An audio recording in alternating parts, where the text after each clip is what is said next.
Today we're going to dive into our exponent multiplication rules. There are three of them, and we're really going to start with the first two, and tomorrow we'll dive into the third one. So the first one that I want you to know is the product of powers property.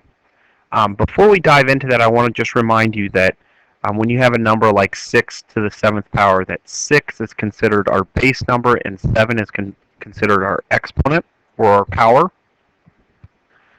And we can write this out in expanded form, meaning it would be 6 times 6 times 6 times 6 times 6 times 6. Let's add our 7th one here.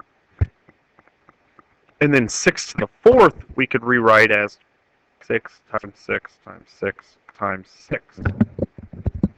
So there's 4. 4 here, 7 here. And then we could rewrite all of this to be 6 to the 1, 2, 3, 4, 5, 6, 7, 8, 9, 10, 11, the 11th power. So what I just did there by writing it in expanded form is kind of prove this property. Whenever we have a base number that is the same like this, and it's through multiplication like this is, then we can simply take 6 to the 7 plus 4 power, which is just simply 6 to the 11th power. Now if we take that property and apply it here, we can notice, here's an example, we have two exponents and their base numbers are the same, and it's through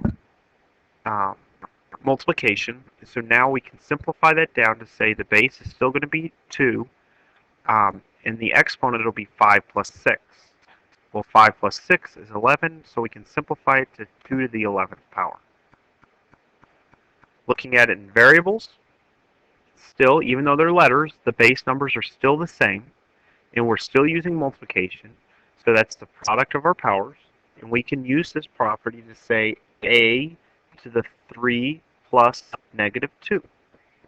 Well, 3 plus negative 2 is 1, so we get a to the first, or just a.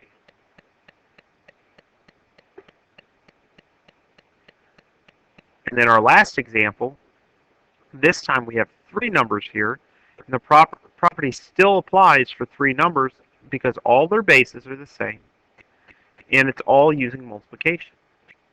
And so we know that y, even though there's not an exponent written there, we know it's 1. So this would be the same as y to the 2 plus 1 plus 5. 2 plus 1 is 3, plus 5 is 8, so we get y to the 8th power. And that's our first property. Looking at our second property, now this is a little bit different.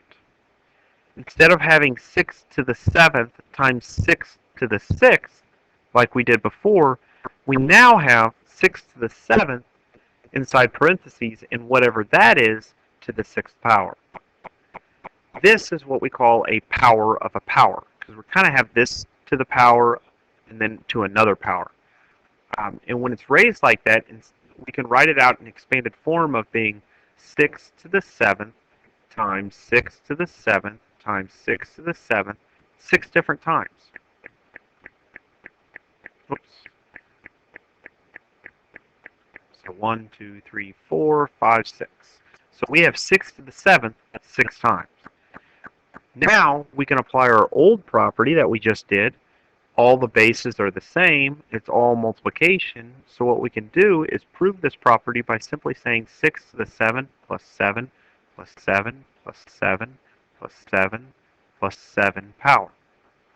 Well, 7 plus 7 plus 7 plus 7 plus 7 plus 7 is 28. So we get it to be 6 to the 28th power.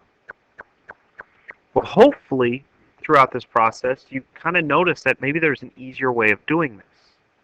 That instead of writing 6 to the 7th out each time, or instead of writing 6 to the 7 plus 7 plus 7 6 different times, that it's really just the same as taking 7 times however many there are.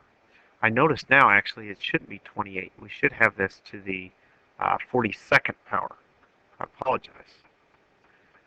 I followed this up here, but there's a typo up here. This should be to the 6th, which would change this.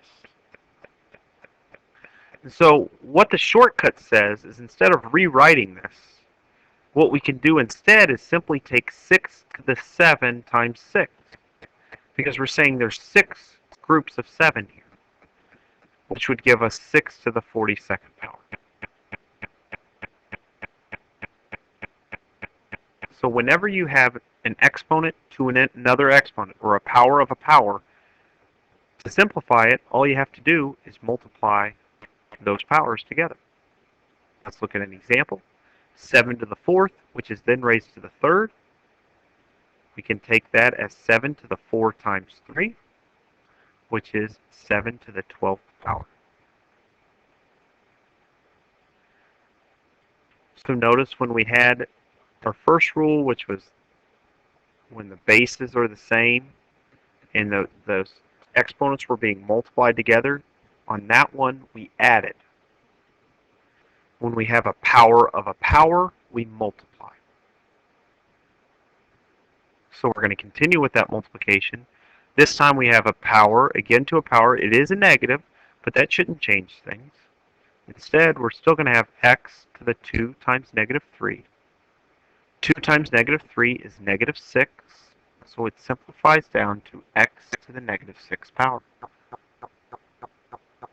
And finally, our last example, 3 to the 6th power to the 0 power, which should be the same as 3 to the 6 times 0. 6 times 0 then is 0. So we get 3 to the 0 power.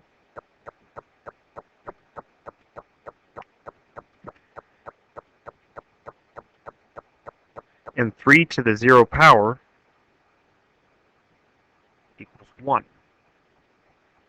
Be careful. Anything to the 0 power is always 1. I hope that helps.